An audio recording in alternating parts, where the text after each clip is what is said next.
winning streak. They win 114-89. The Knicks 39-22. Wemby with 25 points. Mikal Bridges was great in this game with 25. I thought Mohamed Diawara was ironically the key for the Knicks. Gave him great minutes off the bench. He was awesome. Who nobody's ever heard of, and I don't mean to be disrespectful. I mean to actually point out the difference. What was the biggest storyline with the Knicks last year? It was firing Tom Thibodeau, hiring Mike Brown. What was one of the reasons? Well, he doesn't use his bench. Well, in some ways, using your bench in the NBA is dusting off a guy that no one's ever heard of to give you minutes to help you win a game like that with against San Antonio. But the Knicks right now, one of probably 4 or 5 teams in the East that think they can get to the finals, and a game like that gives you hope if you're a Knicks fan. Yeah, it does. And here's the thing. The Knicks know that they can have these types of heights, and let's not forget they actually beat the San Antonio Spurs in the in-season tournament in the finals in order to hang the banner. But I guess when it comes to this team and whether or not they can be trusted when it matters the most in the postseason, the inconsistency is what gives me cause to pause, and it's mainly what they are on the defensive end of the court. I don't worry about the New York Knicks being able to get buckets. They got plenty of guys that can do that, and Jalen Brunson is always going to find a way to set up the offense. He's going to find his shot. He's going to be able to facilitate the greatness of others on the offensive end. Can this Knicks team consistently get stops? And yesterday they proved that they could. And I was impressed with how they were able to throw Wemby off his game on the offensive end of the court. Mitchell Robinson and Karl Anthony Towns, that tandem, those two bigs, being able to take turns throwing them at Wemby, it seemed to throw him off just enough where Wemby couldn't be that force multiplier for the rest of the guys on his team. And so I came away from that game looking at the Knicks as a team that has zero excuse as to why they can't make a run to the NBA Finals. The only thing that would get in their way is not the talent level, but it's the mentality. And if they can get over that hump, if they can break through in that regard, then all of a sudden we could be talking about this team being able to make a run and compete for a championship. When you say mentality, do you mean tenacity? Do you mean having a short memory? What do you mean when you say mentality is going to get in the way for that? Intensity, physicality, grit. The Knicks don't bring that every single game. They just don't. And not against certain teams either. No. We saw it with Detroit, that's lacking, but then we see it with San Antonio. It's inconsistent they held the for them. Spurs to a season low when it comes to points like this. Right. That's a damn good outing for the New York Knicks. Defensively is where it started for them, right? I mean, after they got going, they shut the faucet off in the first quarter. They didn't trail after that. So, I mean, this was a dominant performance by the New York Knicks, and they had that in them, right? I mean, you see the depth that they have, the versatility that they have with some of the pieces, especially on the defensive end of the court. It's just a matter of them putting it together. Mikal Bridges is an outstanding defender. OG Anunoby, outstanding defender. Josh Hart has got a ton of grit. Alvarado off the bench, outstanding defender. They've got guys that can play defense. Mitchell Robinson, a really good big when it comes to defending and being a rim protector. They've got the requisite pieces. Right. It's just a matter of whether or not they can put it together consistently. And can you trust them once we get to the tournament in the games where it matters the most? Because all of the playoff games are going to be tight. And we saw that in the Eastern Conference Finals last year. The games got tight, the Knicks got tight. Sure. And the Indiana Pacers with Tyrese Halliburton didn't. That was the difference. Can we trust the Knicks to get past that? Can we trust them to have more mental toughness than they have displayed in postseasons past with this core of players? That's the only thing that's missing. But as far as what they did yesterday, damn impressive. We already knew that they could beat the Spurs, but doing it again just proves it wasn't a fluke. Now we know talent ain't the issue with the New York Knicks. Yeah. It's just a matter of mindset. And a big reason why the organization decided to pivot off of Tibbs and go toward Mike Brown was because they felt like they needed something different. They felt like from an intangible standpoint, they needed to tweak something.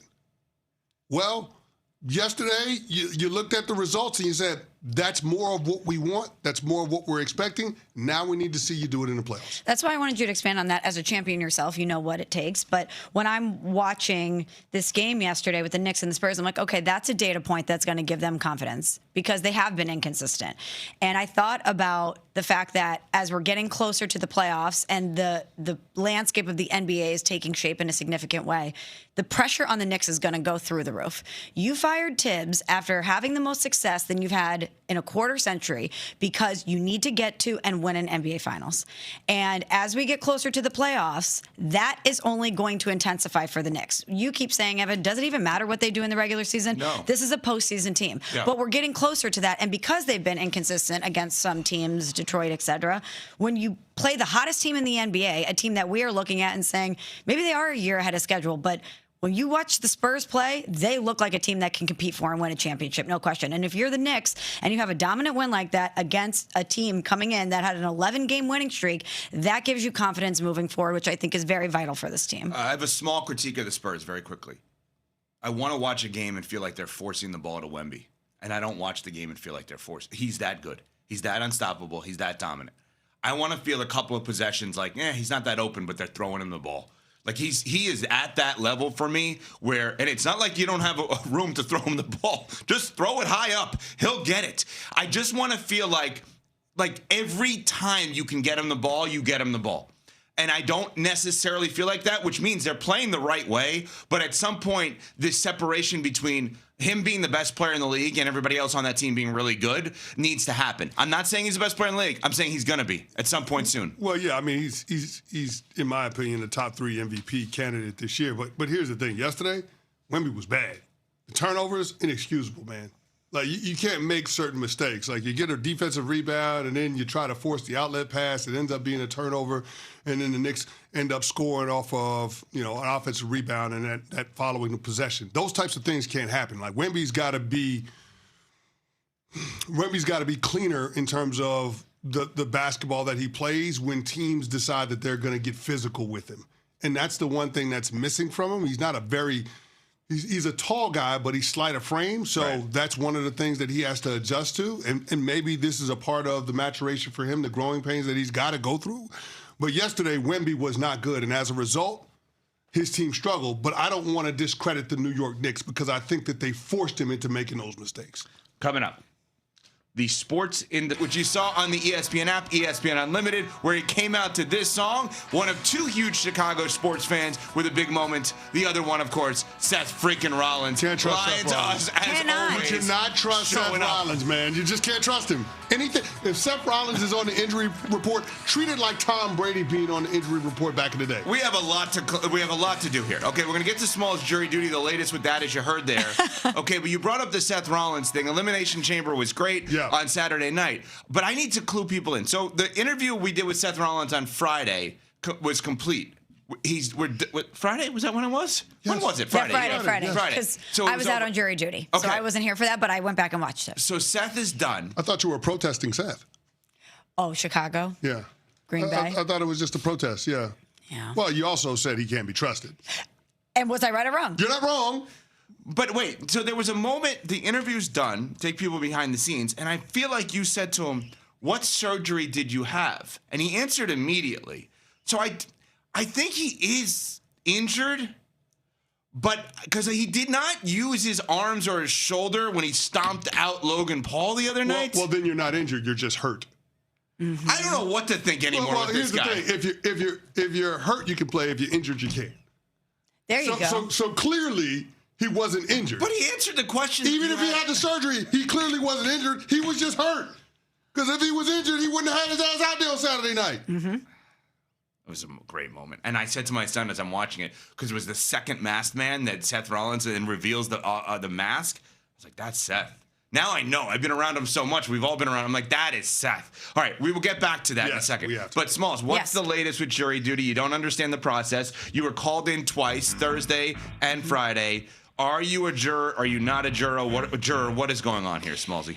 Sadly, I was not selected, gang. I was not selected to be a juror on this case. And my jury duty journey has come to an end. But we made some great memories along the way. I learned a lot. I don't know how much I can share because the case is starting this week. But I guess as long as I don't give specific don't give anything details. about the case. Give about your experience. Yeah, okay.